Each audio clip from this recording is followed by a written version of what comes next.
Just felt called to pop on for a little bit and talk about how we can prepare in a real world way, a concrete way, for the big changes we're going to see in the collective. It's going to continue. I myself have entered into this different energetic flow around my material world, my home, my garden, starting to think about my finances in a different way, just starting to really root into the possibility that things will continue to be a little strange.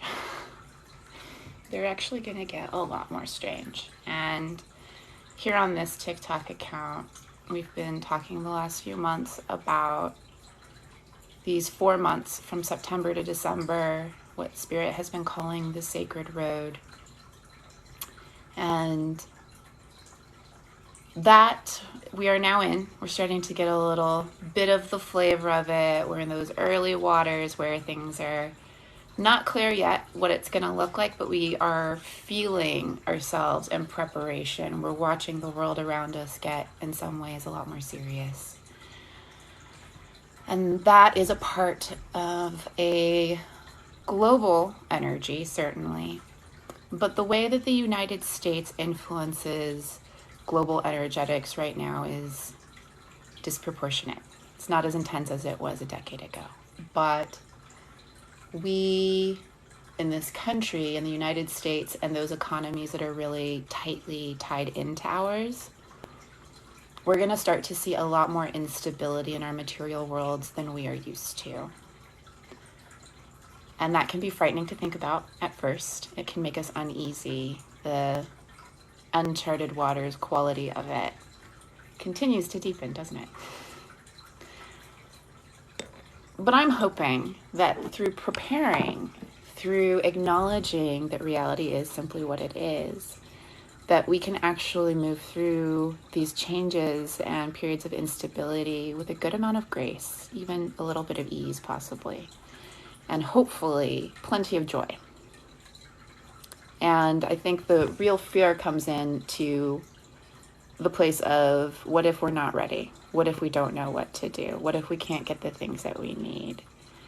What if the world changes so much that we don't feel that we can rely on those around us? And those are real things to sit with. We don't want to paint over the fear. We don't want to dismiss it. We don't want to run away from it. Being with it allows it a space to open up and unfold. And so when it is able to unfold, then we can start to parse out what is what. And often in these balls of fear that are so fed by a larger collective, there's usually just a single or a few tiny little threads that are ours, that are our genuine challenge points. But so often what we're experiencing, the confusion, the overwhelm, the avoidance, is the energies that are not meant for us. Those are the disresonant pieces. Truth is truth. As Spirit is always saying, even if it's the truth you weren't hoping for, when it lands in you and it is actual truth, there is a relief. So we want to figure out what are our fears, and what's the collectives, and start to allow that which is the collectives or those around us, our past selves, just allow that to start separating out and clearing it. And what you'll be left with are probably places of uncertainty, which is different than being afraid. I share this not because there's an overwhelming amount of fear in the group here or those who will watch this later. It's because we are living in a collective that breeds fear, that feeds off of fear. It is comfortable. There's a way to look at it as insidious and purposeful, but ultimately, even underneath maybe some aspects of that, it is comfortable for humanity to be afraid. If there is one thing that has been consistent in our experience of this planet, it is fear. There's no human being who has walked this planet who has not had at least a moment of fear. And right now, the planet is going through a process of purging a lot of those energies. all of the unnecessary, all the backlog, that which has not been cleared for thousands of years, is rising up. It's clearing, it's messy, and that's part of what we're seeing happen around us. I have been sitting with the energies of the next 6 months, and then I turned to astrology, which can be a nice guide. I am not an advocate of astrology as a specific roadmap, but I do like to turn to it as a system of pattern reading. And we can look at what potential energies are more supported or less supported at a particular moment in time. So that's how I integrate it into my life. Looking at the U.S. Sibley chart, or sort of the what's considered the natal chart of the United States, which is actually the chart of the Declaration of Independence. There are some very eerie alignings that are happening over these next 6 months, and we're all approaching the United States Pluto return, where Pluto is returning to the position it was in at the birth of the country.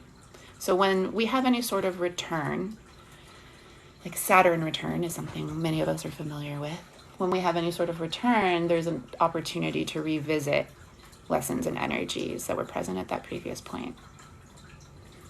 We're already in the energies leading up to that return, that Pluto return going exact, which will happen on 2/22/22. 2/22/22. Mark your calendars. And there are so many other things that are happening in alignment with that.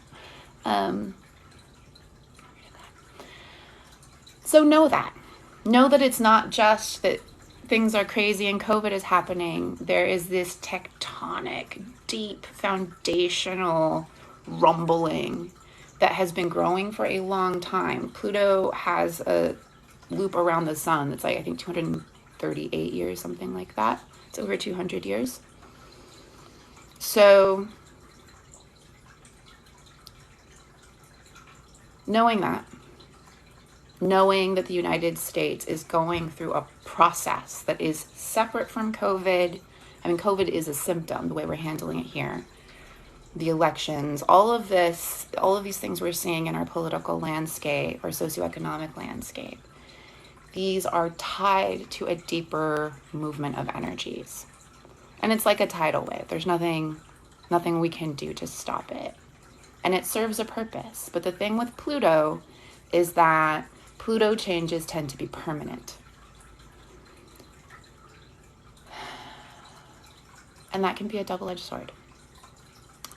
So that's the landscape. We're already traversing a period of great change and upheaval. We're seeing our systems not being able to hold up to the task. We are walking the sacred road from here to December as light workers, way showers, star seeds, embodied ascended masters. We are preparing ourselves these 4 months. We're opening up. We're shining our lights brighter. We're getting more clear on how we want to manifest our purpose energy into this reality right now. We're getting down with truth, and we're tuning our energetic discernment. And everything that we're doing now, all of the brightness and openness that is available to us, also has the potential to serve this period we're going to enter into as a American collective, as the Western collective, and ultimately there will be impact reverberating throughout the globe. So, as I've shared in little bits previously, part of what I'm doing to prepare for this is thinking of it, I'm thinking of it as a little bit of a nutshell, but within that period of time, I want to be able to be relatively self-sufficient. I live in a neighborhood in basically a suburb of San Francisco. I happen to have a pretty good sized yard for this very densely packed area. So I am putting in a strong garden. And gardens are possible with a little research. You can grow stuff almost anywhere, even if you have a small apartment and no yard space and live in a place that has snow for 5 months out of the year. There are ways to work that. Start researching, start learning. Make a list of the things in your life that are non-negotiable. If there are particular medications that you need to have access to, consider getting a little bit of a backlog. You might need to talk to your healthcare providers to be able to do that. But just start to think about these things, you know? Plant the herbs in your fall garden that might be useful to you, not just in a culinary way, but also for other purposes. If you're an herbalist, this is a great time to reconnect with your home stocks. Learn about water catchment. You know, there are all of these little ways that you can gain information, and hopefully you won't have to use most of it, but you will feel so much better as the shit starts to hit the fan if you feel you have a little pocket of skills, resources, plans to fall back on.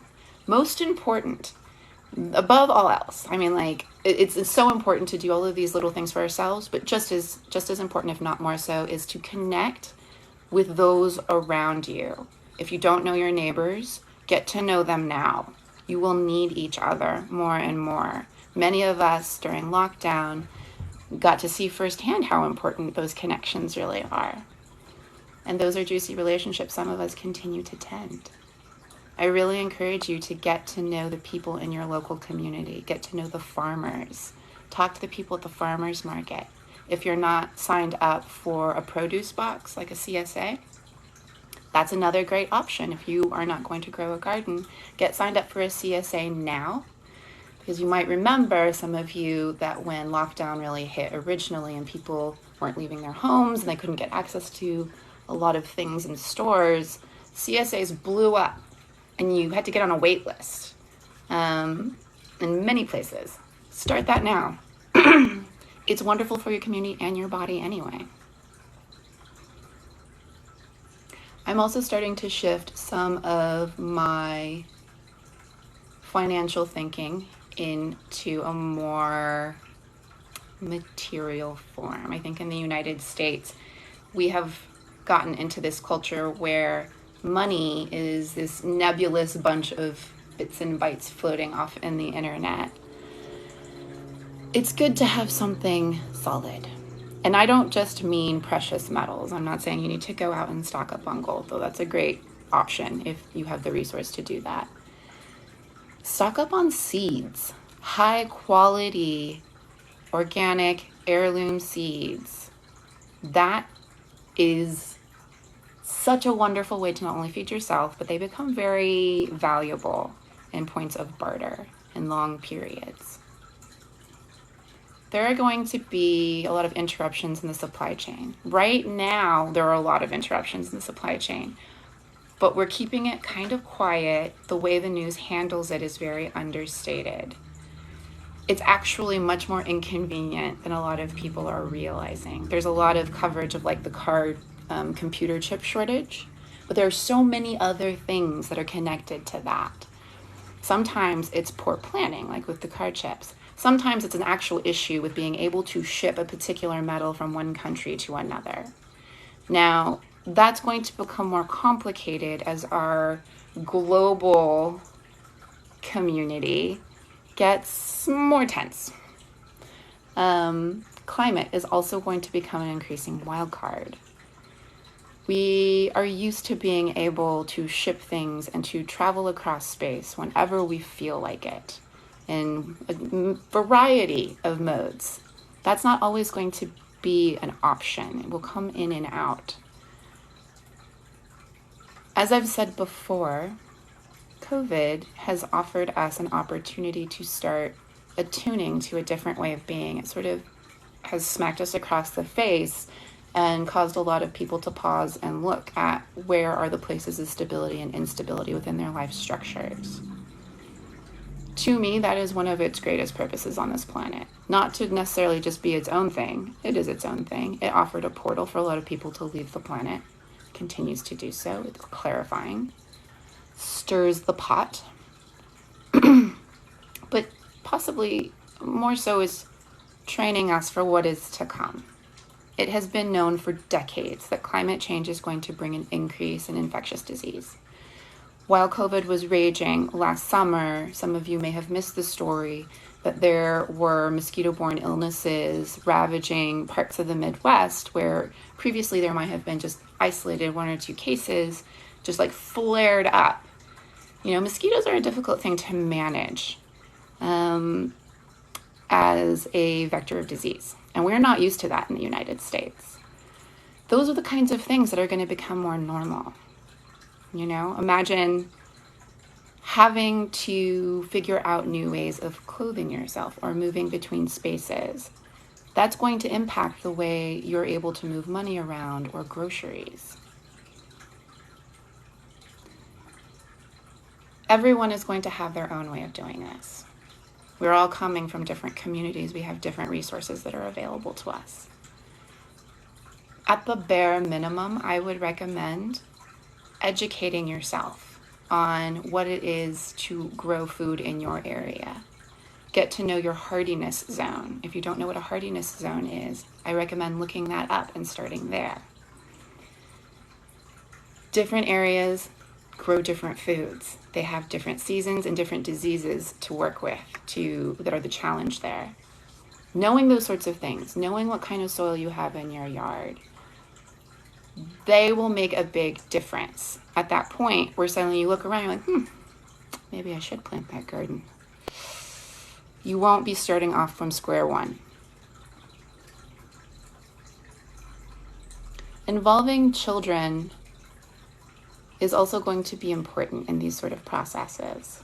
We want it to be a source of skill and sovereignty, a place where they feel greater control over their lives. But the more that we can skillfully, subtly prepare our children for the fact that the world is going to get increasingly chaotic, the better. And that doesn't mean sitting them down and being like, hey, heads up, shit's gonna hit the fan, and I need you to know that society's falling apart. For most kids, that's not gonna be a match for their nervous system. But you can take them into the garden and be like, hey, I'm starting this garden. I'm learning how to do it too. Do you want to learn with me? Or have them start working with the dirt and notice the difference in different kinds of soil. Hey, why does this one clump up and stay together when it's wet and this one falls apart? You know, it can be a lesson of nature and the body in nature and how we get to have fun creating things and nurturing things. But even having that experience is going to make children feel more anchored and more stable as they start noticing the influx of news stories and the increased tension in the collective. I am not an advocate of hiding things from children and painting over it, and I suspect most of you who are listening to this are not either. It can be tricky to navigate that line of things being child appropriate, though. Okay, I'm going to look at questions now.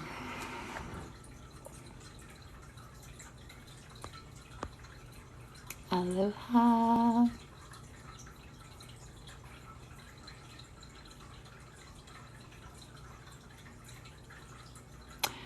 All right, so hello everyone. Learn how to can food. The simple water bath canning doesn't require a pressure cooker. Oh yeah, this is something I've been wanting to look into, how to use the water bath method for canning food. And that's the other thing that we all have to start thinking about is if you don't have access to electricity one afternoon, or it takes a little while to get your propane tank refilled, things like that. How do we go back to older ways of doing things that don't necessarily lean on all of our modern conveniences?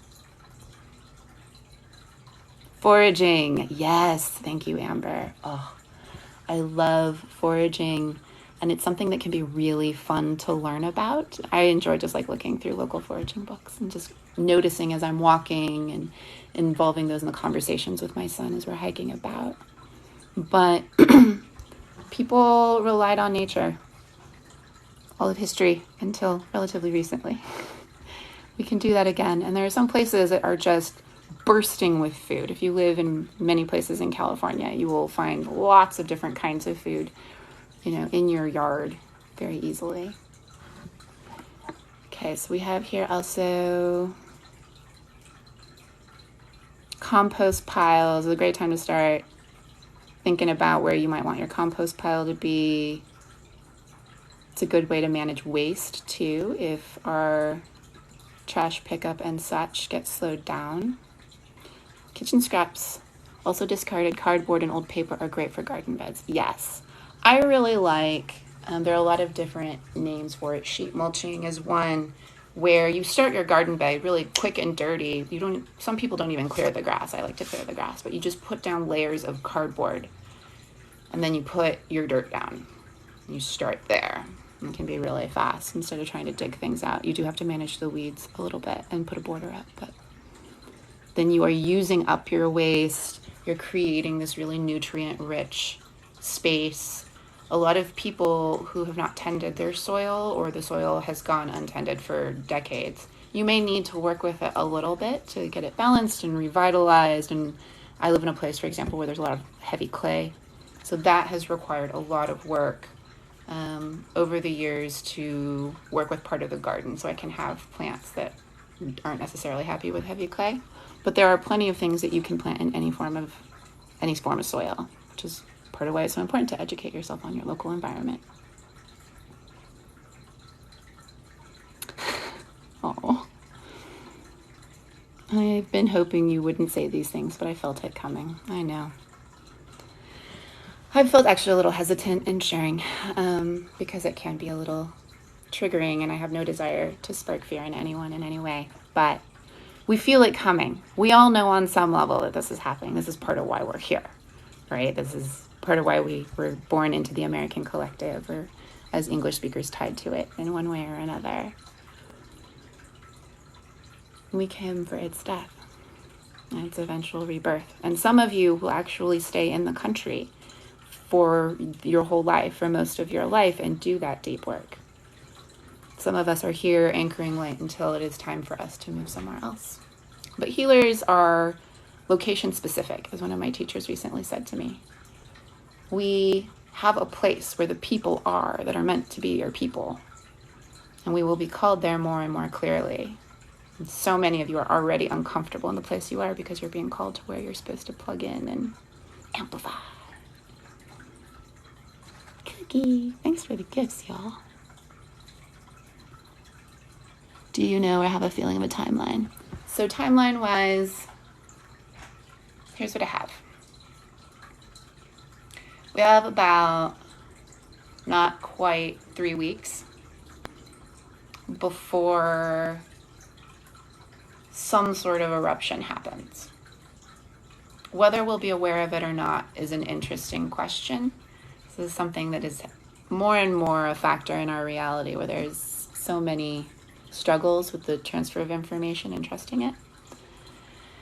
There will be some sort of big shift. We're going to feel the energy get really serious around that point, like the 20th, 21st, somewhere on both ends of that, right? Like there is this bubble. And when it finally makes it to the surface, it's like rising up from the depths. When it finally makes it to the surface, it's like a starting gun going off. We're going to see a lot of anger. We'll start to see new disruptions in the supply chain. It may not trickle down to the consumer level quite yet at that point, but it's like this ball starts rolling. November is going to be super intense. When I try to look at it, it is just this like charcoal gray square. It's like impenetrable, which all the other times that has happened for me means something really big and just unpleasant has taken place. I feel that at that point, we're going to start to have a lot of political disruption. It's that energy of like riots. I don't know if that's how it actually will manifest, but it's that kind of rising rage. I don't care what you want me to do.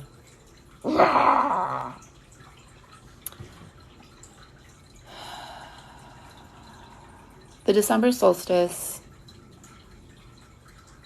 is going to be like the calm before the storm. as new dimensional healers, we will feel a release of energy, a little bit of a release of tension. Even if we start to see some like really, it's the energy, it's like a top-down energy, right? So clamp down, our movement might be a little more restricted. Christmas feels heartbreaking. Then January is this place of, it feels like almost like we're like trying to feed the delusion. So there will be the instability that comes from people making poor choices, you know, getting panicked and like trying to plan it all out and getting really, it's like the toilet paper hoarding kind of feeling, where we have all of this emotion, but the emotion isn't matching with like a clear perception of reality. So with that comes all kinds of possibilities for how people behave and choose to move their money. There is such a like up and down stock market energy through this whole 6-month period that I'm talking about. Well, not 6 months, starting in mid-October. It feels like there's just like this up and down. And then by the beginning of March, it will be clear the what and the why of all of this, the way it's going to manifest itself. I don't know. So like the energy of mid-February, to me, mid-February to the beginning of March is this feeling of like, I don't know if Biden makes it past that point. I would not be surprised if something heartbreaking and terrible happens on a very high level politically, something violent. Yeah, which then reverberates out. But I'm noticing our systems are there. Before, it felt like they were just a little inept. We hadn't noticed that they had become so decrepit. Now it feels more like we're going towards an experience where we have to really stare down the ugliest underbelly of the collective, the nation-state collective of the United States. The most hidden, dirty laundry, all of that is what I really feel and smell. So I don't have a timeline of this is where it all just jumps off. It's these different points. I think that's part of why it's so challenging. If it was one event, we could plan for that and it would unfold in this semi-linear way. What we're walking into right now, floating into, is many different, seemingly disconnected disruptions in the way we live our lives on this planet, including environmental impacts. There is a feeling that we're going to have electrical issues at some point in these next 6 months where, I mean, to the point that is different from what we're used to even here in California, where sometimes we have seasonal brownouts and stuff to manage the fires. I'm looking into getting a generator, solar power generator. Yeah. It's already been intense, I know. And that's the thing, we're working out. You know, I think our mental health is really served by dropping ourselves into that truth, into the reality that this is what it's going to be. We're full on in the rebirth process. You know, we haven't even gotten to true death in that cycle. Our lives are going to be different levels of rapid change and adaptation and growth. That doesn't have to be a negative thing. That's the work we're doing here, right? We're learning how to turn that into an epic spirit party. That's my goal, at least.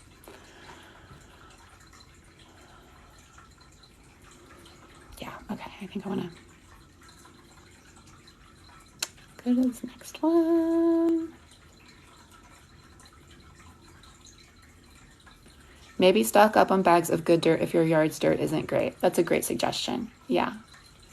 I don't think I've shared this story before, But one of the greatest things that happened to me around the pandemic is that 2 weeks before lockdown happened, when I think a lot of us were still concerned about this virus floating around, but I don't think it had occurred to most of us we would be having this experience that we're in. I woke up one morning. I was going to go to Texas to visit my parents in 3 days. And I woke up one morning and had to go acquire 4 tons of soil. I'd been thinking about it for 5 years. That was the morning it had to happen. And so the day before I left for 2 weeks in Texas, I had 4 tons of soil and a bunch of wood chips delivered into my driveway. So I started the pandemic with a crap ton of wonderful soil, which was a huge blessing because breaking up heavy clay is a nightmare, as some of you know. And allowed me to drop immediately into a garden as soon as I got back. I returned the day before lockdown started in California. My tickets just happened to be that. Just happened to be. So yeah, load up on soil. Even if you are in a place where it's going to snow and ice over and you're not going to use that soil until the spring, if you have space for it, get it delivered, cover it over. Prepare now. Just like start thinking months out, and hopefully you won't have to use all these preparations. But how wonderful to have them in place if they are necessary. I also am a big fan of the Berkey water filter.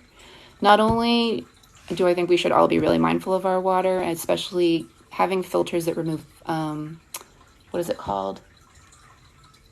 Oh my goodness, I'm totally blanking. It's a very common chemical that comes from our factory farming industry, and it's in all of our water. I can't think of it. Anyway, it does not filter out with just normal Brita filters and things like that. I use a Berkey filter. I have the travel size because it is a bit pricey, but it is amazing and it will filter out like anything. So my plan is if things get crazy, I can have beautifully carbon filtered water that I have pulled out of like the back creek, filtered all the big stuff out of and poured through my Berkey.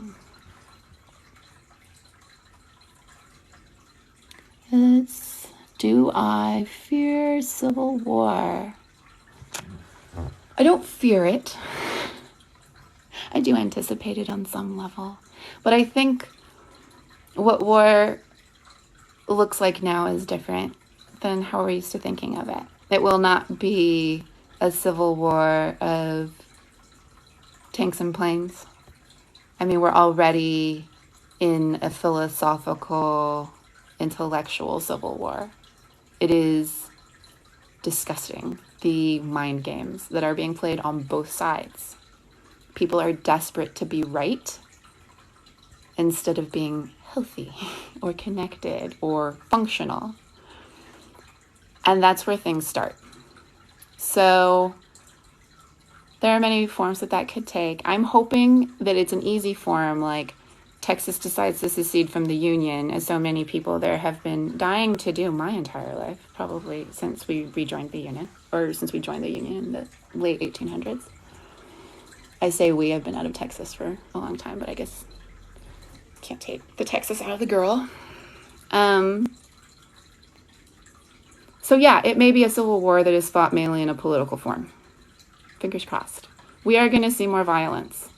We are going to see tribalism. We're going to see an increase in hate crimes.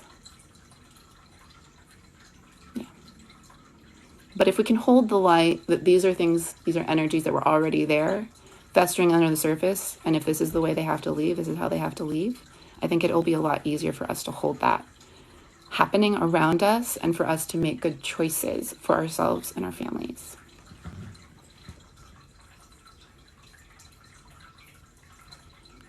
Hello, Walking Blind. Vela Mama, where are you in California? I feel this about I live in a very violent and regressive community. Oh, Deborah Smith, 293, holding light for you. It's hard for those of you who are in very angry, violent communities. Your work is very deep. That you're there is not an accident. If you're feeling a strong call to leave, I suggest doing that.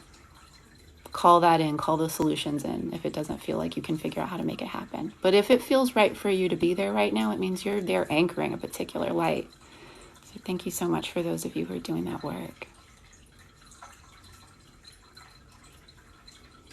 So we have someone here, Lula Rose, saying we are building a house and we already can't even order windows. Yeah, exactly. And that's happening. I'm hearing these sort of house building stories, different things in and out. I heard one person had trouble for a while getting a particular kind of wiring because one of the binding metals they used to create the alloy was inaccessible for some period of time. And it's these little things, right? We've become these hugely globalized beings. And most of us are disconnected from the fact that our lives function on the convergence of dozens and dozens of other countries and entities offering their services, materials, wisdom to make our lives function.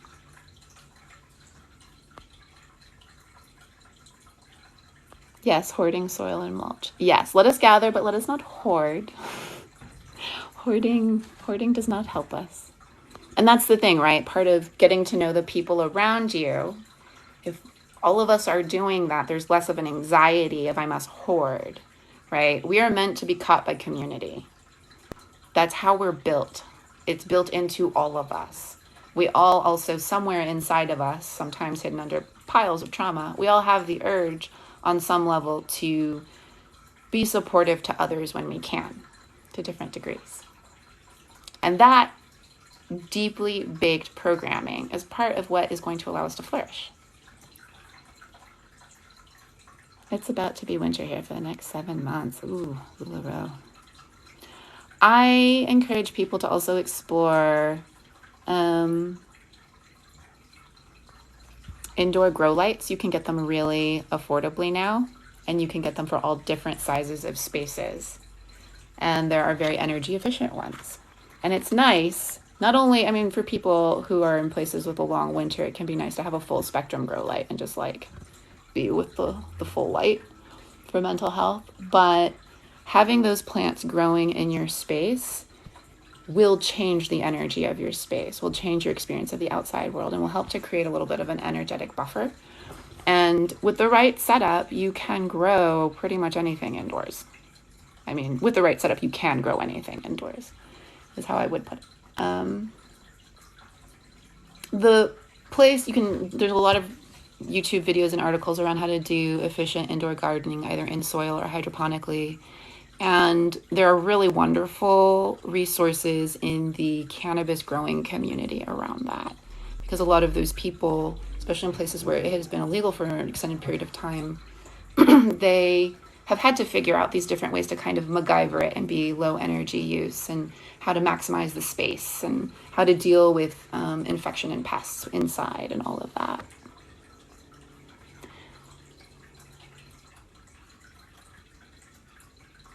Glyphosate. Yes. Thank you, Krista Lewis. Yes, glyphosate. That was the chemical I was trying to think of. Glyphosate. My reaction. I'm ever hunting for how to cut it out of my life. Research it. I have a pool. Would that be drinkable with a filter? So definitely do the research. It's very warm here. Definitely do the research. But I believe it should be fine. Yeah, because it strips out all of the chlorine and everything in our drinking water, the fluoride, and there's an extra fluoride filter you can get on the Berkey. You get just like squeaky clean. But the difference is nominal. There's a great technique called winter sowing. It uses leftover plastic containers. Oops. And ... and other things. I like that. I don't know about winter sowing, but I think if we Google that, we will learn about it. Temecula. Oh, okay. So we have husband is on oxygen. We added a gas-powered generator this year. Good call. Good call. And definitely any extra little hardware or things you might need for that tubing, it might be good to have just like one extra set. You feel a need to stay and fight. That's your alignment. You know, if you feel the need to stay and fight, that means you are meant to be there. You are one of the way showers that is anchoring the light there, that is creating huge shift even when it doesn't seem like it at times. Thank you for doing that. It's such a big work. So big. It's like front lines. Can you spell Berkey? Yes. So Berkey is Berke. It's like German. Berke. Berkey. You put your seeds out in January as winter sowing. Okay. There are a lot of techniques, and that's part of the magic of getting to know your area and getting to know other gardeners in your area, is that there are different techniques for every area to maximize the growing season. There are people who also, I mean, if you want to do the time investment, there are people who will dig several feet down and then plastic tent off the top and create a winter garden. Like the light filters in, obviously would need to be a lower light needing group of plants, but having those several feet of soil seems to insulate when you're down in the ground several feet. It seems to insulate the whole thing much more. I've been watching some videos on that.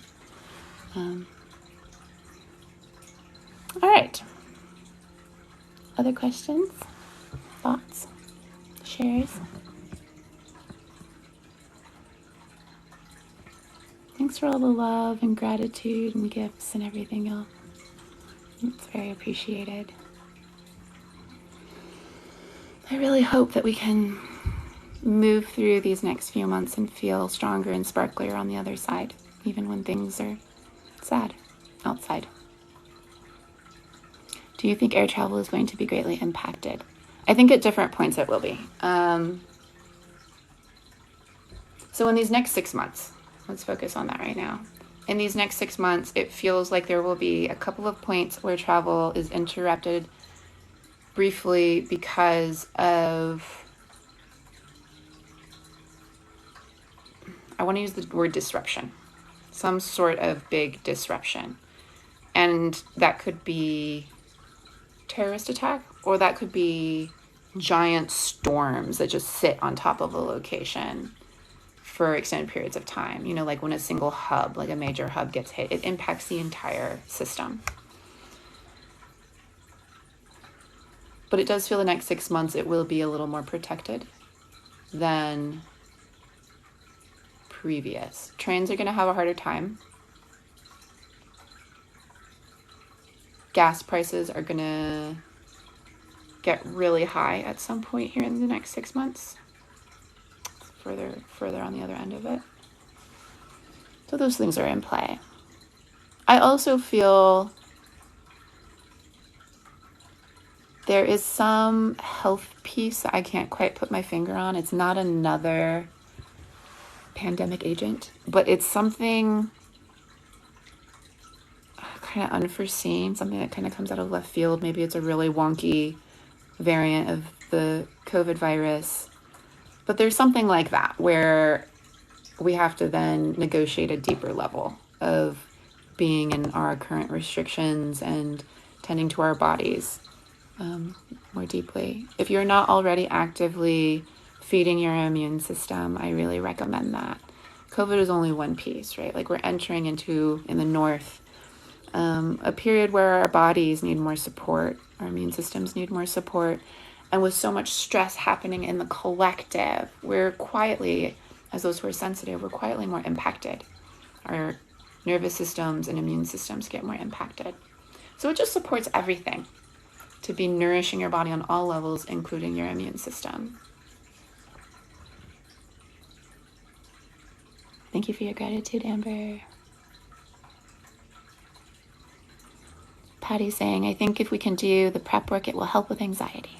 Yes, exactly. And if you find yourself like doom scrolling or getting lost in the news, at any point where you're consuming information and it doesn't make you feel good, or at least neutral, or like, okay, well, relief to have that information, I encourage you to stop. There's very little news that we consume that is immediately necessary for us to know what's happening. We want to be informed. I am an advocate of being informed, but there's a balance, you know, don't feed the collective fear and anger, you know what's happening, but stay in your zone, stay in your bubble. It is fun house mirrors outside of that already, and it's only going to increase. So if you're feeling anxiety, you're lost in the doom scroll, you know, go towards your thriving plans. That's what I'm trying to move towards more. It's not just preparation, it's how I'm making plans to thrive. Go towards your thriving plans. Work in your garden. Look up a new skill. Watch a documentary about farms. You know, do something that's going to give you the kind of information that nourishes you. You are going to be hungry for information. You don't have to fight against it. Just feed yourself the not junk food version of information.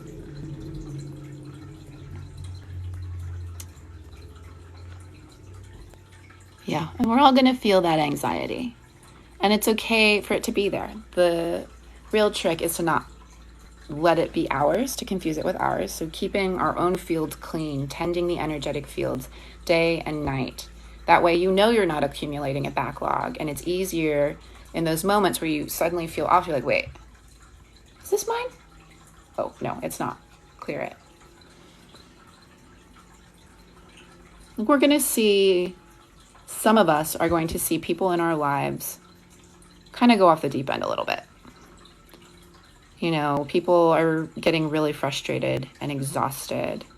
There's a lot of compassion fatigue. You know, we're going to see some ugliness come out. And our job isn't to judge it or to try and fix it. It's to hold our own light, our own truth, and to continue modeling a different way of being and allowing them to have their own experience. We don't need to feed it with our emotions.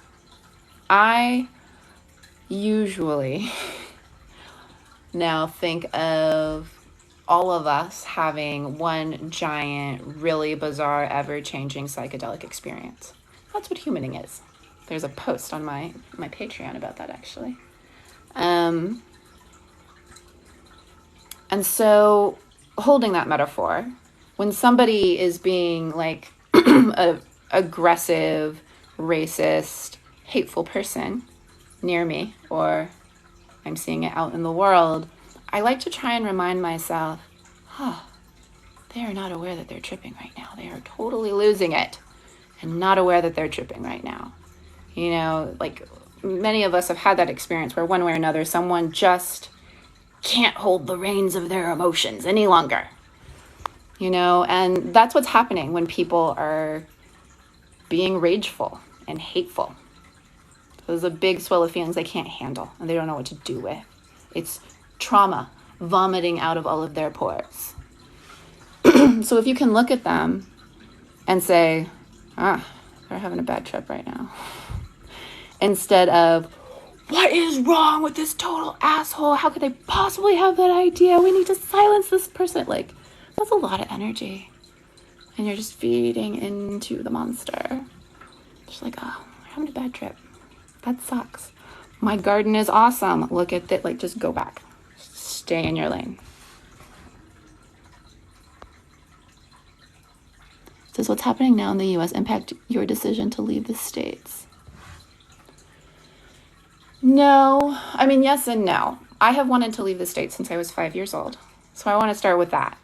But also, I've also known since then. So it's a chicken or the egg kind of. I'm not sure, I guess is the answer. My timing is more about going towards something than leaving something. And I think that's pretty much always that is the superior way to move through things. Even if I do want to leave this place, and it is not a match in many ways, and I am horrified by the way that we do parenting culture here,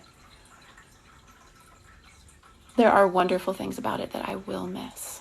I absolutely will miss a long list of American comforts and conveniences and things that are familiar. But it's simply time for me to go because it's time for me to shine my light. It's time for me to start building my intentional community. And being here doesn't feel good. That's something that we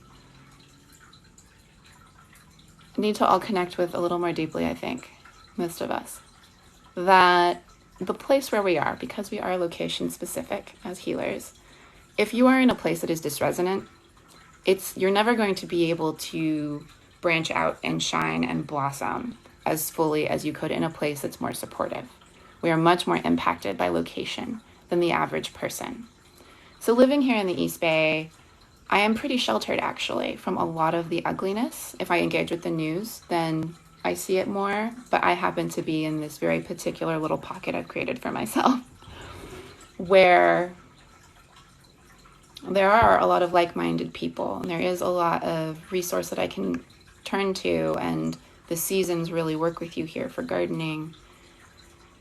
But it's an energy of death. You know, some of us are here to be the death doula. I am not here for that. So it's just time. More than anything, it's time. And also, I don't really want to be here for all of this. You know, like that's, in addition, it's like, well, even if it wasn't time, I can see how this might be unpleasant for me to be a part of. And it's a nuanced thing. You know, there's a part of me that would love to pick up and move to Italy next week. And also, it's not actually time for me to physically leave this space yet. There are things that are happening. There are energies that I'm still anchoring. And the place that I'm meant to end up is not aligned yet. It is not ready for me yet.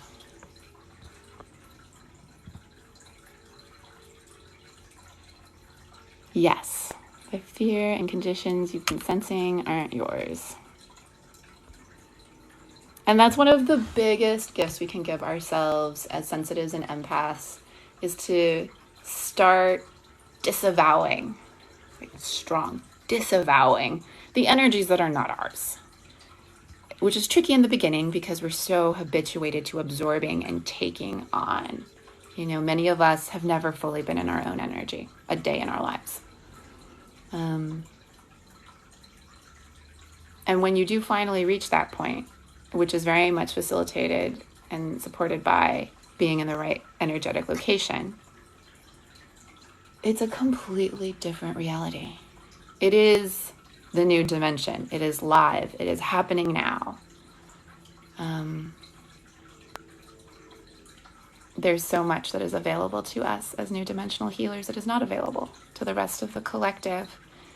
And the way that we are able to access that and truly remember it is being in our own energy, not taking on that of others, and knowing that nobody needs saving. Not a person on this planet actually needs saving. Everyone has divine consciousness. Everyone has their own soul, and their soul has a particular path and plan for them that may seem mind-boggling to us from the outside, but we're also not witnessing the complex, multidimensional geometry of their soul's entire journey on this planet and beyond.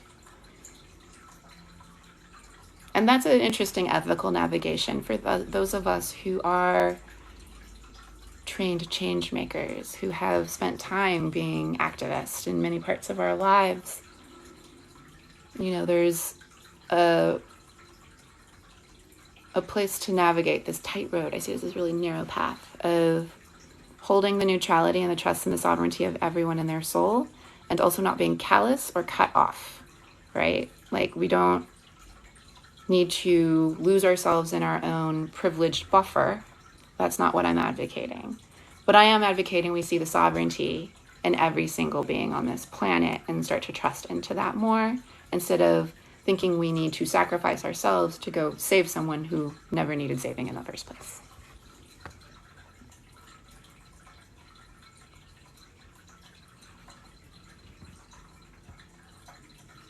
Hey, Social Swag. You're asking where I'm moving to, because you just got on. I don't know yet. I'm feeling into it, which is probably why I've not moved yet. It's not clarified. I'm going to be doing some travel and some rituals over the next few months to try and bring a little more clarity into that.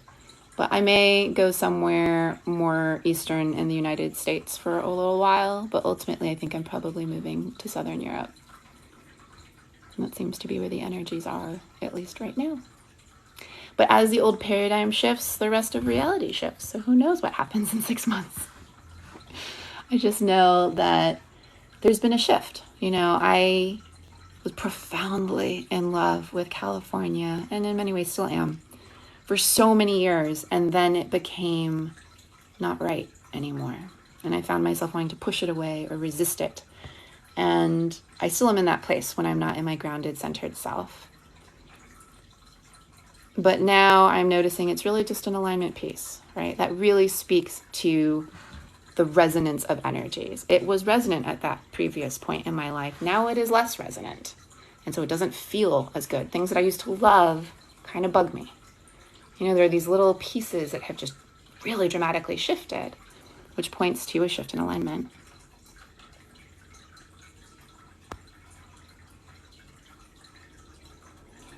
Well, thank you for your gratitude, Social Swag. It's really sweet. I'm glad that you're getting value out of these videos and shares. You're 20 years in California, and now you're in Massachusetts. How do you like Massachusetts? Tell me. What's a death doula exactly? Okay, this is another Googleable thing. So it's this emerging career, really, where instead of being a birth doula, where you're supporting the family and the person giving birth in their birthing process, you're doing the same general job for people who are dying. So it can be, you know, kind of this short focused thing, kind of like a hospice help sort of thing. But generally a death doula is there to hold the whole experience of a known oncoming death. So they might help you plan how you want your death to happen. They might help you get all of the pieces aligned or help the family or you get all the pieces aligned for what happens afterward. You know, they help you make the death plan and are there at your service when it's happening. They're there to support your family. They're making sure the food is happening for the house. You know, it takes many different forms. Some of them are more logistical focused. Some are there to basically shaman you across the threshold.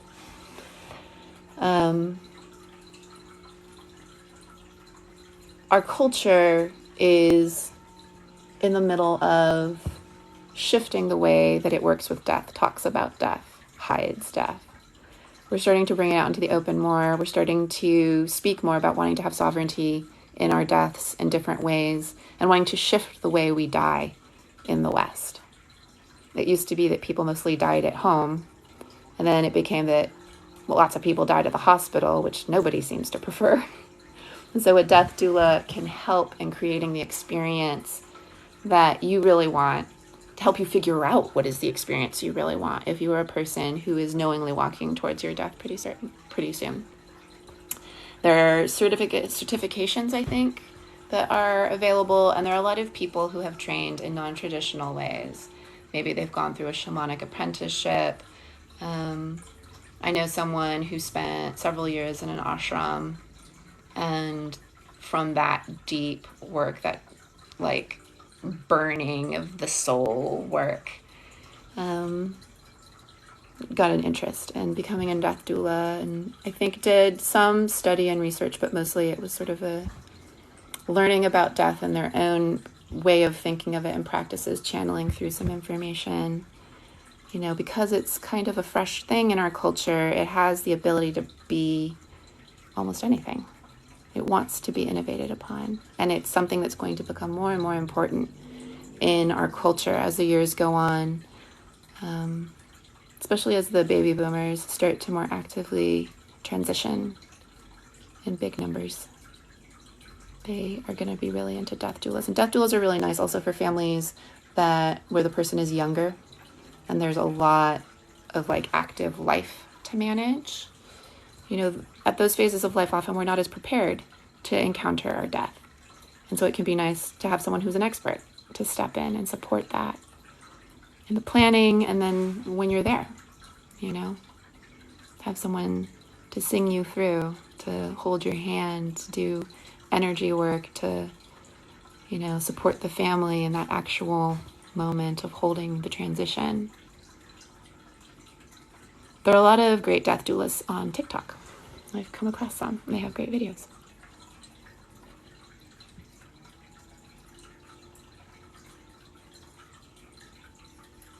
Rachel is feeling called to death dueling, but feeling afraid. And that, I think, is a part of the journey. It might be nice to find a death doula in your area or someone online to connect with and see if you can have like an informational meeting, conversation, and look into what that fear is, right? That is a part of your work. If you're called to be a death doula, facing the fear is a part of the work. If you didn't have your own fears around the death space, holding that work, I would be a little concerned. We all have some kind of work to do on the road to unveiling our full selves and our purpose work in the world. That's part of how the ego consciousness is trained. It's not that there's something that needs to be truly healed or fixed. That's one perspective, right? From the 3D earth perspective. But actually, these things are put in place so that the ego consciousness is forced to form itself in a certain way and is then prepared to take on its designed work.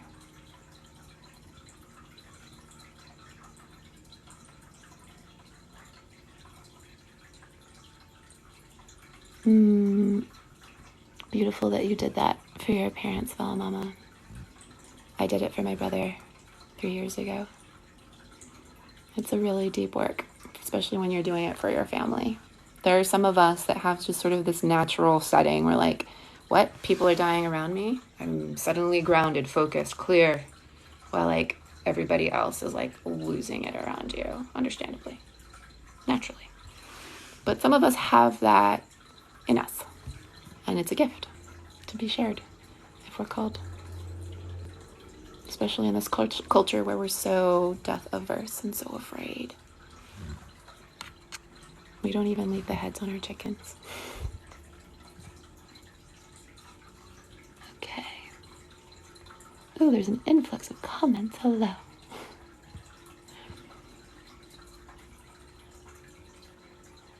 Excellent.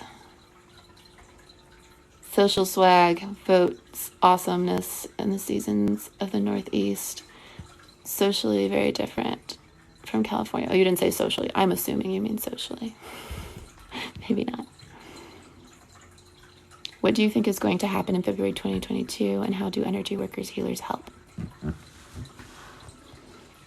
There is going to be some sort of massive structural implosion in the United States.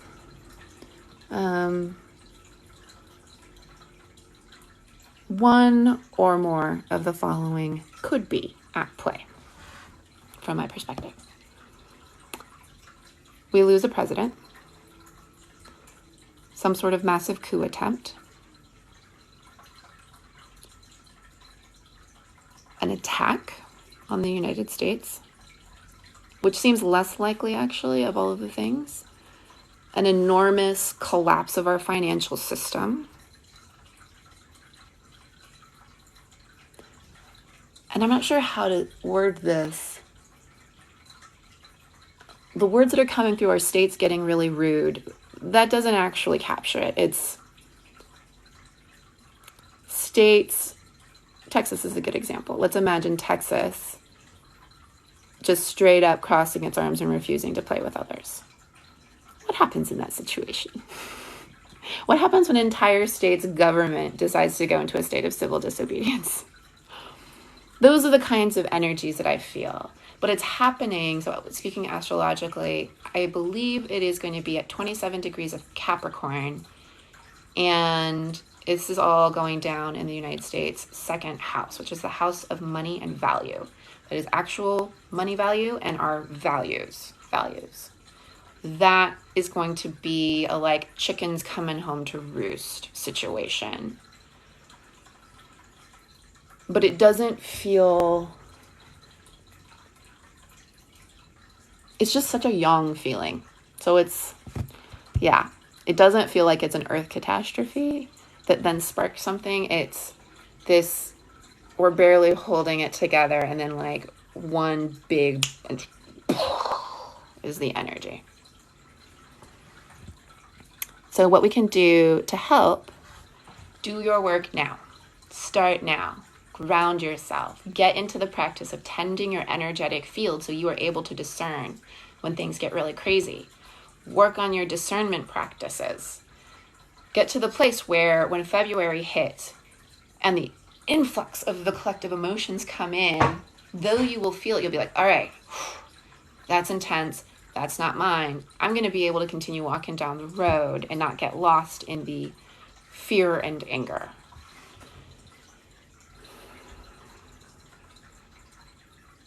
There's one more thing that wants to come through.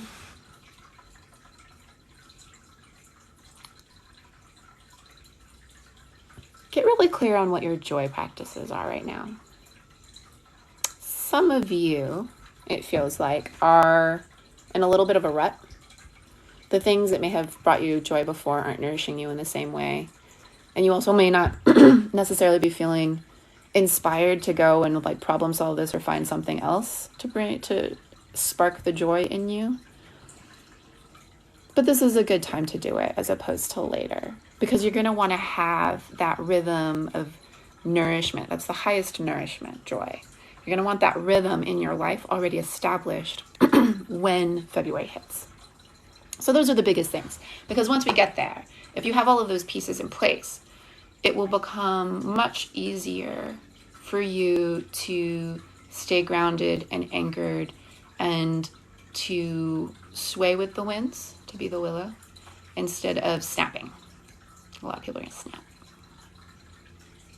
And doing that, I mean, it just keeps unfolding from that place, right? Because then you're just doing your whole job here, regardless of what form it takes. Being in joy and anchor in the light, that's what you need to do. Yeah. It's just how do we maintain that state in ourselves? I used to be an actor, now I don't align with it at all. I'm having a hard time finding my purpose. Yeah.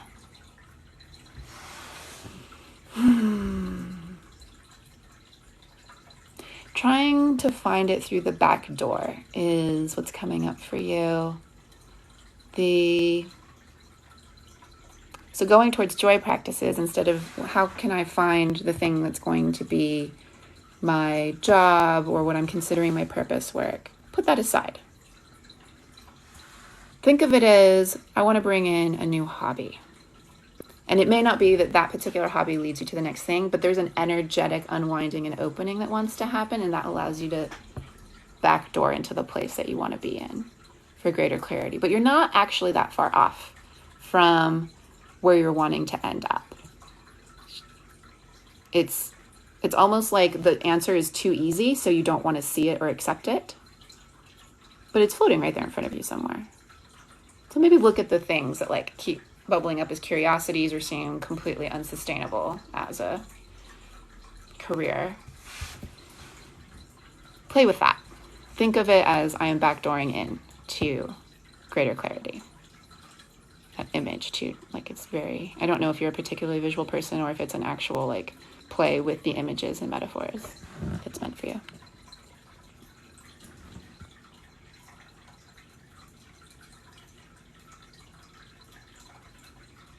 I'm Scorpio, it's natural to me. Oh, Bala Mama, you entertain me. Oh, Scorpio energy. My brother was a Scorpio. He actually was born on Halloween. He exited 4 days before he turned 34, which I consider a joke because he left during his Jesus year. He's a very funny man. Yeah. There's mysteries and death and darkness with the Scorpio. Money, Callie. You helped your mom transition 7 years ago as a 19-year-old. Let's just hold that space for a minute. I'm having full body chills.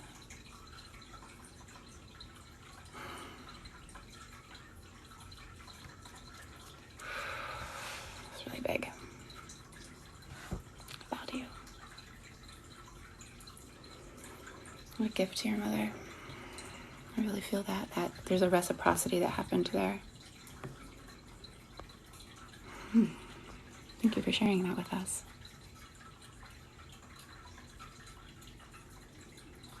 I'm glad that my voice is soothing to y'all. It's just how it comes out when I'm talking to you all. My son probably does not always find it as soothing.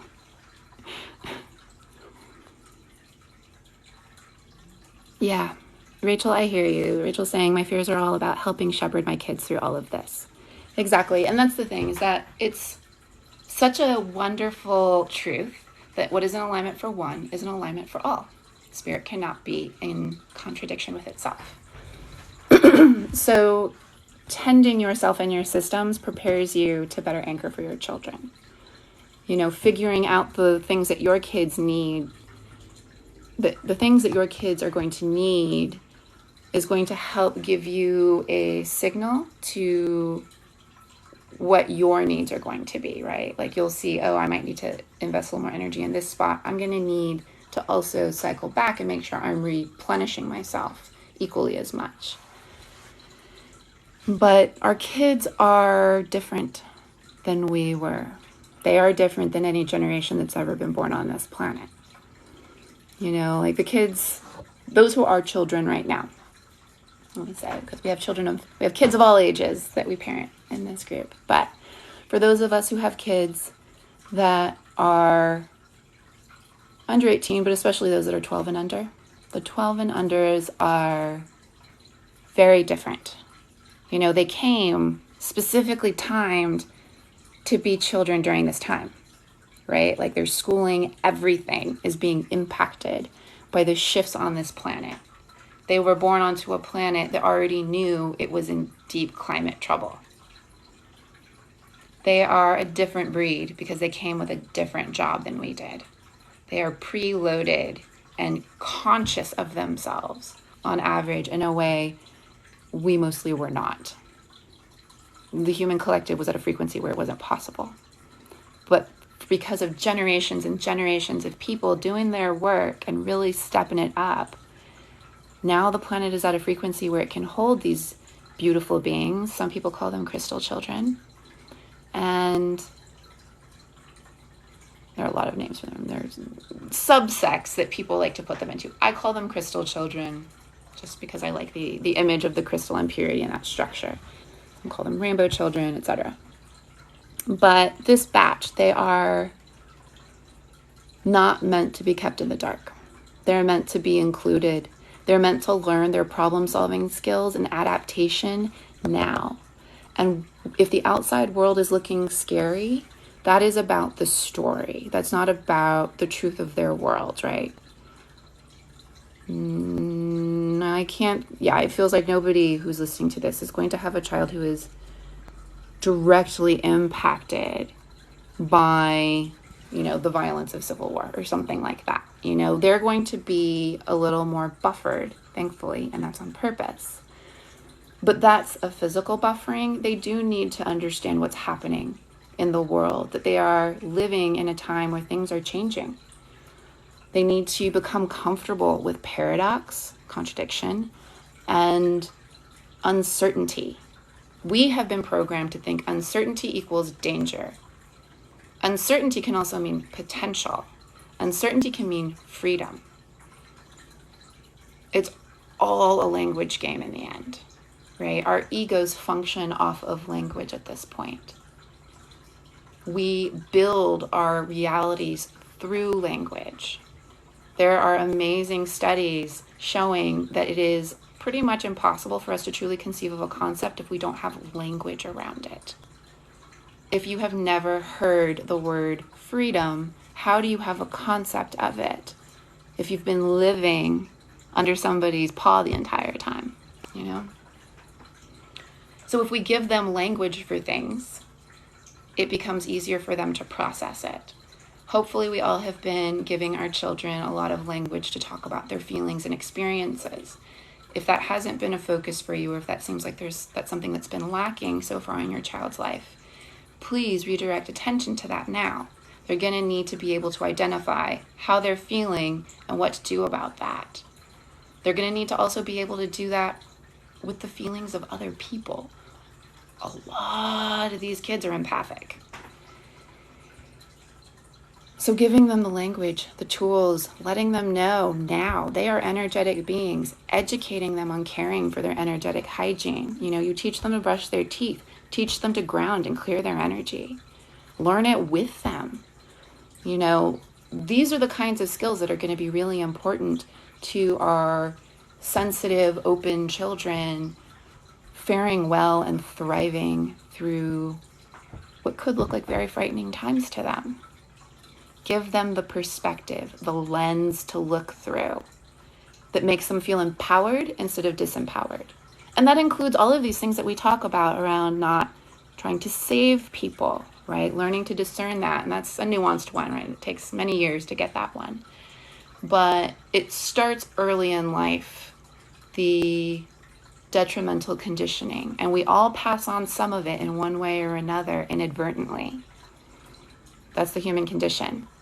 But we want to be really conscious about giving them the special skills they're not going to be getting anywhere else. The public schools are not teaching them how to clear their energy. They need that information. They need to know that they have this expansive body, that they can start to tie their experiences back to the truth of themselves, the full truth, not this focused, you're only a physical body truth that they're fed so often.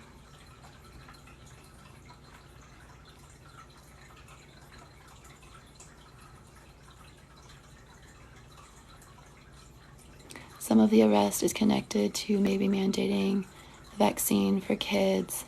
There is probably going to be some of that. I mean, we already are seeing a lot of energies purging out of that. The vaccine debate, it's so funny because it's so all-consuming of the news and social media, and energetically, it is this really thin, just a shallow layer of phenomenon. This phenomenon laying on the top of things. It's part of the choppy waters of confusion, both sides, right? Like that's the thing that's so hard. Each side desperately wants to be completely right and the other side to be completely wrong. It's like, oh, you're missing the point here, guys. Completely missing the point. You know, and people have gotten really wrapped up. So there are all these balls of energy that are just sitting and waiting and baking. So it may be that those balls get activated, but I think it's important for us to keep dropping into the deeper truth that it's not about the specific political debate. It's not about the vaccines or mandates or passports or whatever the thing is triggering people on whatever particular day. It's deeper. All of that is happening because America is cancerous and dying. All of these things, right? Like, it's all one thing. We're fighting each other and it's all one energy, right? So as long as we keep bashing it this way instead of releasing it, we keep cycling it. It keeps taking different forms, different struggles, different things to be pissed off about. You know, like the Texas abortion ban is another great example. Same energy, right? An energy around body, control, trust in authority, trust in the government, all the same thing. So if we cannot attach to a specific thing, we ourselves in our own work, that helps to release a little bit of the energy in the collective. If we can help to soften that staunch stance that we probably have happening around us in many different forms, that can also be supportive. I am not advocating at all that you get into fights with people. Do not try to convince people of anything, right? But being in a place of like that, the meta conversation, right? That larger concept of neutrality and not engaging, that can be something that is addressed without talking about the specific issue. And the more that that becomes an available option to people, the more they will eventually start to choose it because they're going to tire themselves out. It's exhausting to hate half of the country. We're all tired, right? We can feel the exhaustion that is this cultural war. So yeah, that might be a part of it, but that's more of the what's the catalyst, not what's the cause.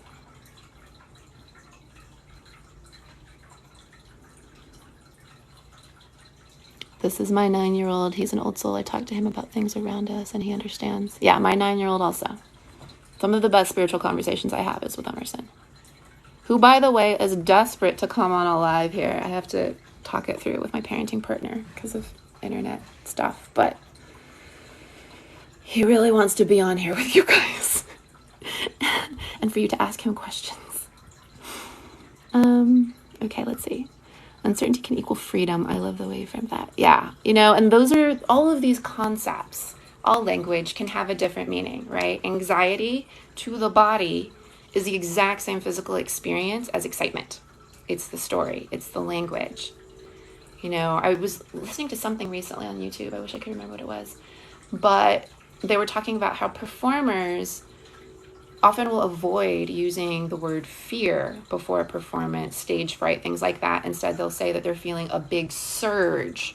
They're feeling a lot of energy move through, because that allows it to be neutral, and thus the ego doesn't attach onto it and make it unpleasant, right? Then it's just a physical experience happening, like, oh, there's a rumbly in my tumbly.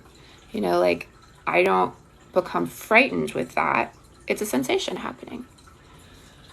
And we can do that with actually most things in life, right? That's the Buddhist equanimity eventually.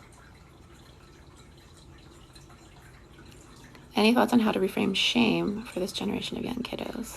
Whew. Oh, that's a big one. Okay, so shame is one of the few true toxicities on this planet.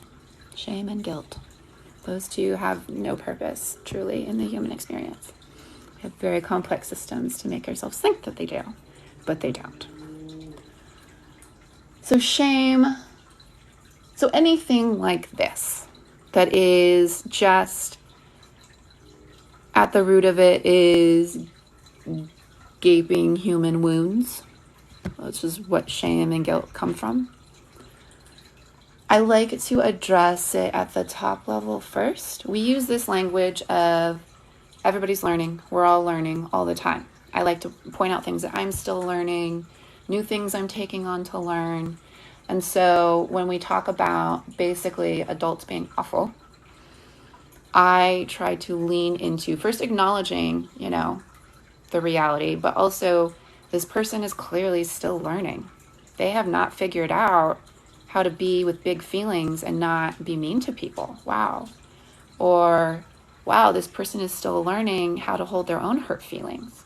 And I will often go into an explanation of what shame is, how it functions culturally. My child can hold that, so it needs to be age appropriate. But we talk a lot about human culture and how that's different, how that's a construct versus our innate natural selves. And it's a valuable construct in many ways, but also there are pieces where people are still learning. They're still experimenting to figure out what is the best way for everyone. For a long time, people thought that shame was a way to make sure everyone stayed safe. I'm kind of slipping into mom voice here. Shame was a way that everyone would stay safe. They were so afraid that they wouldn't be able to make people do what they thought would keep them safe, that they would use language and behaviors to make people feel badly about themselves. And that was the best they could figure out in the moment to try and keep people safe. So I'll do a little thing like that and then bring it into the difference between, my child's experience and that experience, and start to parse it out. I also address other people's energies and absorbing. We like to clear that. But I will talk about it as it being kind of a disease on the planet. It's like a cold that won't go away, and it just keeps bouncing off of people and spreading. And what we want to do is make sure that we're not shaming others. And if we're feeling ashamed, that we speak it. We want to let that energy out. We don't want to trap it in the body. We want to let it out by speaking it or singing it or asking a trusted grown-up for help. Because if we release it, then it's one less person who's carrying that energetic cold. But guilt and shame are great ones to talk about, I think, as viruses. Because they are. Yeah. I want to go off on a little soapbox there, but we'll move on.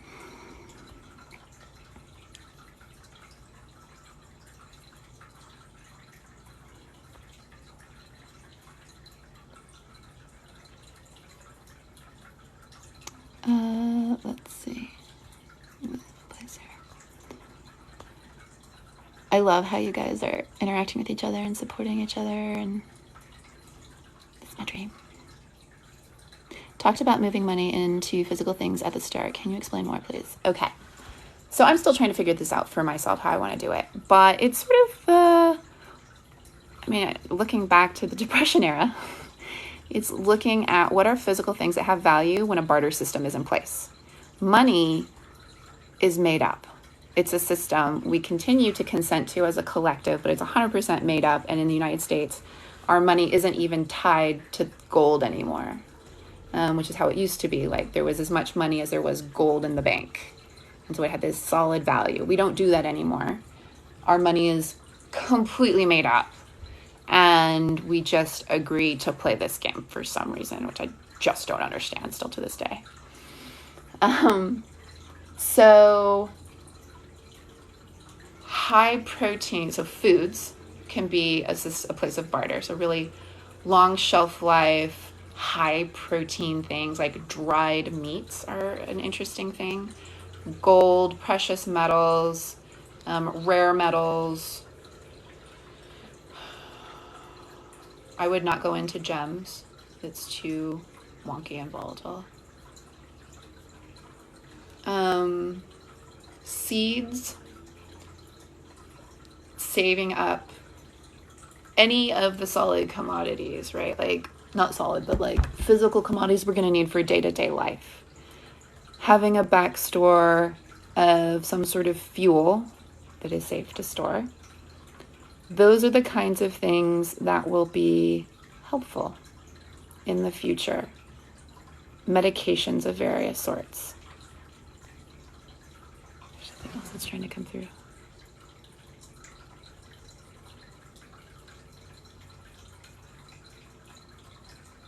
I can't quite access it. It's interesting.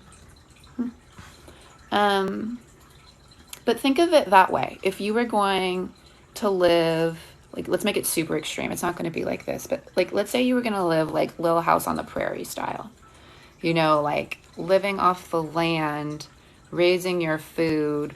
What are the things that would be valuable to you at that point? You know, what are things that have solid meaning for exchange? And some of these things require a lot of storage space, but just focusing in on precious metals, seeds, and you do want to have some actual physical cash, because it's not like, you know, there's going to be one day the switch flips and then whatever, you know, you want to be prepared for a number of scenarios, including, for one reason or another, I can't go get money out of the bank right now. I need to have a chunk of cash accessible to me right now. I do have, because I live in California and there are a lot of natural disasters, I have a go bag ready, and it has, you know, cash and things like that in it that would be enough to, you know, pick up and go somewhere if I needed to evacuate my house or something. And it's a good idea just to have a bag like that prepared in general. Climate change, civil unrest, all of these things, it brings peace of mind. Right? A lot of these things are about peace of mind, because that's what's going to help you anchor and ground and do your work. But it's a place to do more research, I think, and to figure out also what's going to be relevant in your particular community. I also am sitting a lot with the stock market. I have some things invested in the stock market, and I'm trying to feel for when is the moment to partially pull out of that. So that's me. I do not specialize in finances or the stock market or anything, but following these feelings previously has really worked for me as we've been navigating instability and the sort of big changes that we talked about happening potentially in February for those who have joined late, talking about giant sort of systems collapse or political unrest in the United States come mid-February, beginning of March. You know, that can have a lot of surprising impacts on the way things move and flow. So keep that in mind as you're making your choices, and think, you know, the next 6 months, and also be thinking the next year, the next 3 years. You know, like by the time we get to 2025, we will be settled out for the most part. I mean, it's going to continue to turn in. But this period that is so volatile and uncomfortable, where we're still waiting for the top to blow off, there's just like this building tension of stuff to purge, and it just hasn't made it to the surface yet. Once we get past that and the clearing and resettling, life will be more stable, but it's going to take a few years before we hit that point.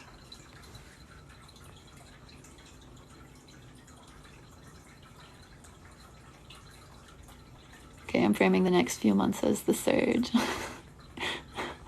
Excellent Victorian morning. I love that. The surge. Somehow that feeds me more than calling it the sacred road, which every time Spirit brings that up, it feels a little bit like I'm being trolled. Wish I had a fireplace. Me too, even though it's too warm. How far out is this future we should prepare for? So it depends on what level you're talking about. For greatest comfort and peace of mind, start preparing now for shifts to begin mid to late October. The real sort of detonation point is February, March, at least how I'm sensing it at this point in the timeline. So that's kind of what we're looking at. But these are the sorts of things you want to start now, because it's not just a material, physical world preparation. It is equally the mental preparation and the ability to discern what are your best plans and preparations. So do that work now. Start it now. Start grounding the truth that we're moving into a different season. And that's one way to think of it, right? We had the season before, whatever was before COVID. Then we had this COVID lockdown transition season where we're letting go of the old way and the old world. And we're going to enter into a different season come late winter in the north here. So hold it that way, and you're just preparing for the next season. Think about what you want that to be like. Who do you want to be in the foxhole with? You know, do you have all of the materials for the particular art practice that you want to engage in during that time? You know, just start to think of life going through waves of challenge and instability. You know, we're still going to be the American collective for the most part. It's just going to be deconstructing step by step, you know, and we'll be building new things in its place at the same time as well, but the whole thing's going to be super wobbly and wonky, and that would be enough unto itself, but really the challenge is the way people are going to react. So the more mental, spiritual, emotional fortitude that we have in place, the easier it'll be to roll through it. I'm starting my prep now, though. I've already started my prep.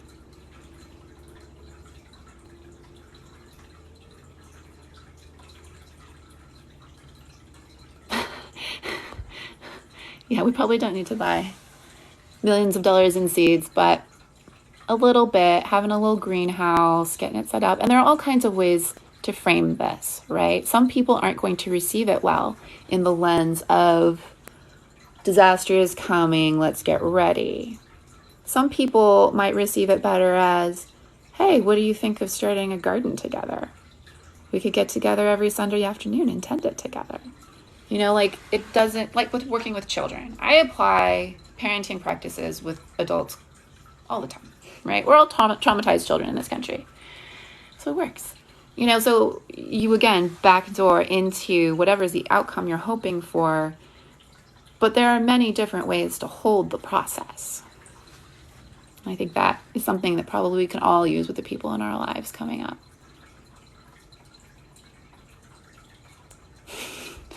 Chocolate. I got why chocolate was up there. Okay, we need to stock up on chocolate. That's actually a really good point. I feel the need to order the books I need. Go with that intuition. Excellent. Because that's in some way going to inform the way your time is going to move. We're all going to have different things we're drawn to. Some of us are going to feel like, oh, I need to like get the seeds and the garden and all of that moving. And others are going to be like, I need to start a neighborhood collective. Or others are going to feel like they want to learn more about the way food moves in their community and get involved in supporting those who are food insecure. whatever is the intuitive draw, even if it doesn't necessarily make automatic logical sense, that's spirit trying to guide you into whatever is the situation you're meant to be in. Because none of you are meant to be struggling and in fear, right? We came here to do a big job, so we came with big support. We just have to be open to receiving that support.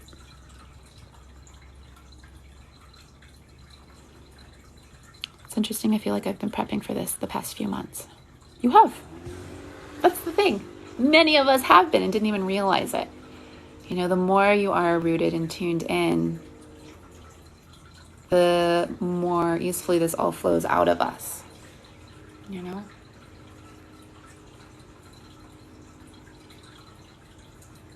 Oh yeah, that's a good reminder, especially with the slowdown of supply chain, the USPS deliveries.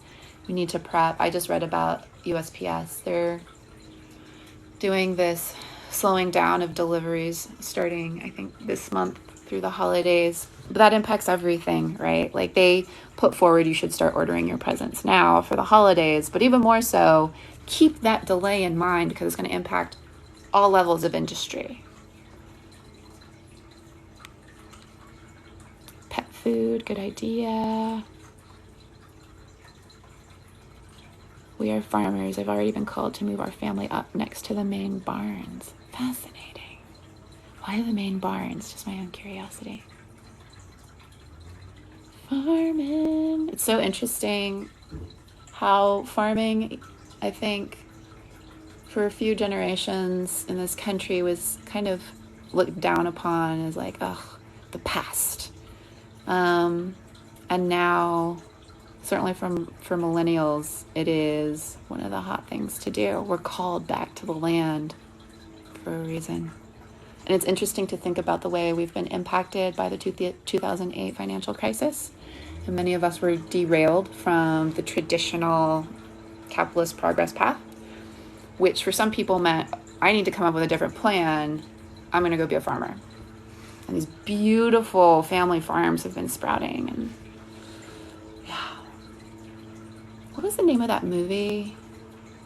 Biggest Little Farm? I think that's what it's called. I think I saw on Netflix, Biggest Little Farm. If you haven't seen it, it's fabulous. My husband thinks I'm a little nuts, but rolling with it. Yeah. And that's going to be our lives, right? Like, I think we're all probably here at this point, someone thinking that we're crazy. That's only going to continue as we deepen into our multidimensional selves. But excellent that, you know, we just got to keep doing what we're doing. It's one of those things where you have to just trust that, like, if the ego needs to feel seen and validated and right, it's just a time delay. Eventually, people will be in the situation where they can see the reality in front of them, like, oh, that preparation matches this. You are tuning into not only this reality, but a different place in the timeline, and they can't do that. So we look crazy.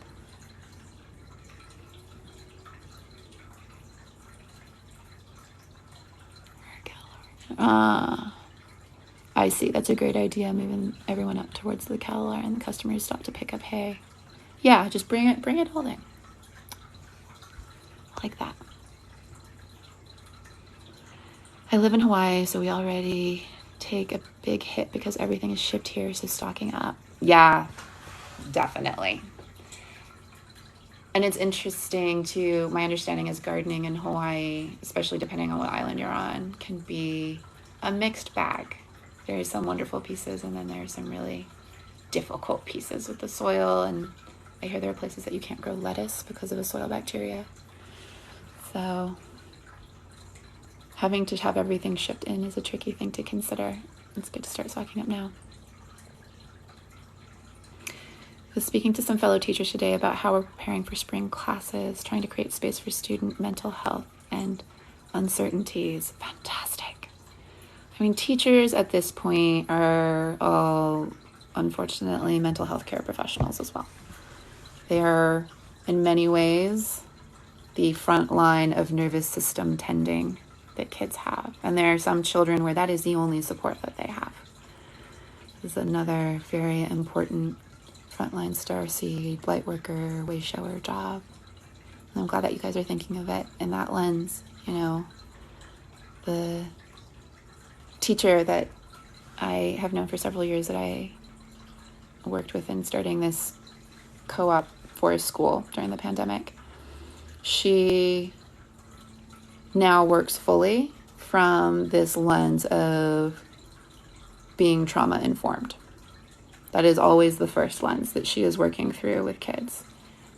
And especially in this pandemic, it's been amazing to see how that totally changes the educational experience. There are a lot of things that we are conditioned in this culture to judge or to try and discipline out of children, when really those are nervous system communications that need to be listened to and tended to somehow. Enter the American criminal justice system.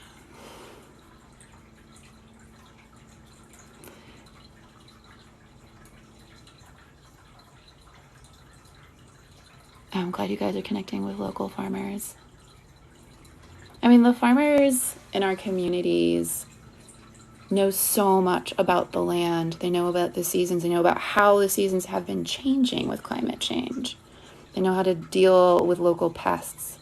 And they need your support as well to keep their farms running and abundant. And, you know, it's tricky. I mean, I'm not a farmer, but I'm empathizing in that, I'm not a farmer yet, empathizing in that even a small family farm is a system of interdependence. And when you have something like a pandemic roll through and those who are helping you on the farm can't help you, it's crippling, you know. And the more that we're in contact and aware of our local farms, the more we're able to start moving towards this intertwined way of living. You know, you can't be in true interconnection with your environment and with your community without being tied into your local farms. That's work for all of us, I think, to do. I want to get to know my local farmers more too.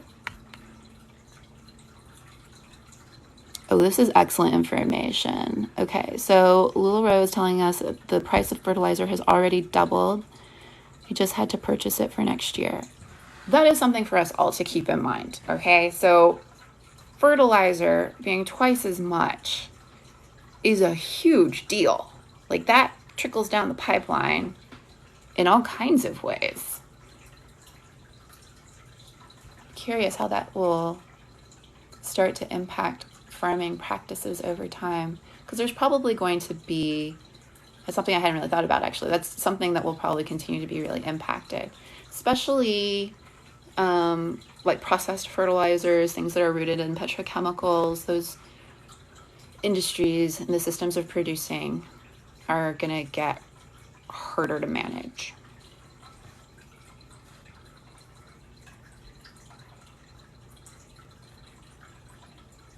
Lumber was over double as well. Yeah, we have all of these different pieces, these foundational parts of our society that are quietly becoming much more problematic.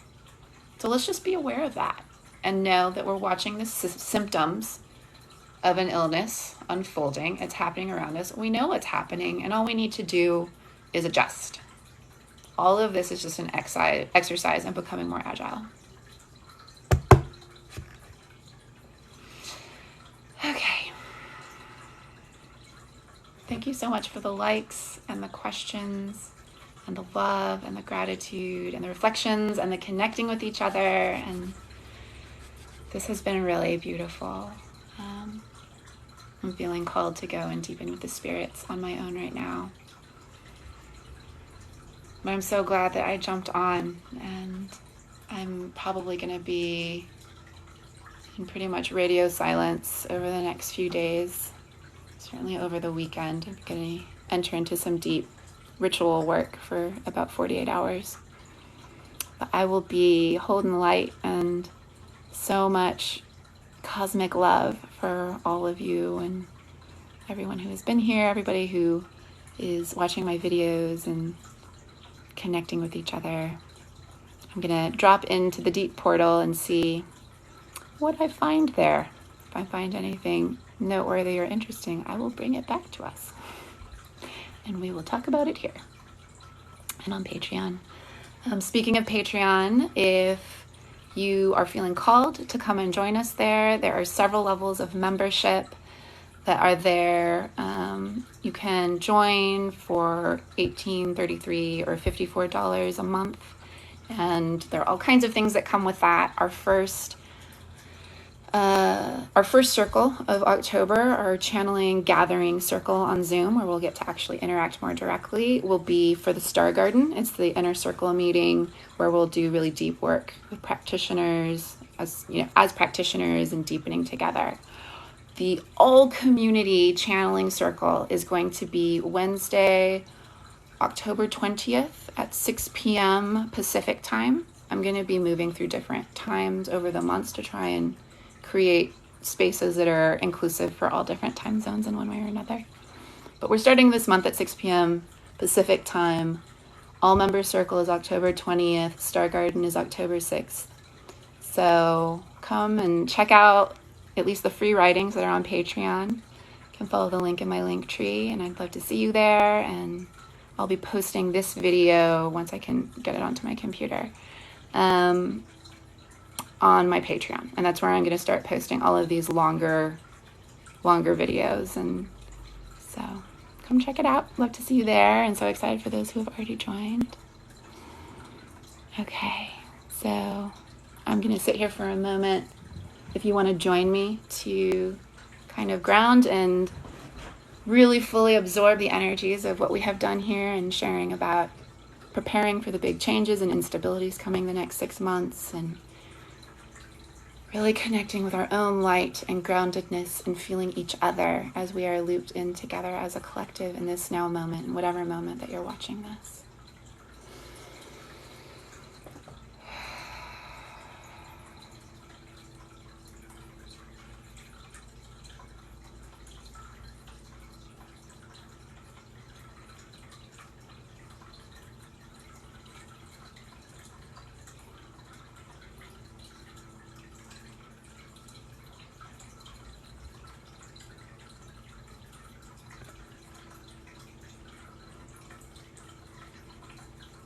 I dedicate the merit of this work to the liberation of all beings.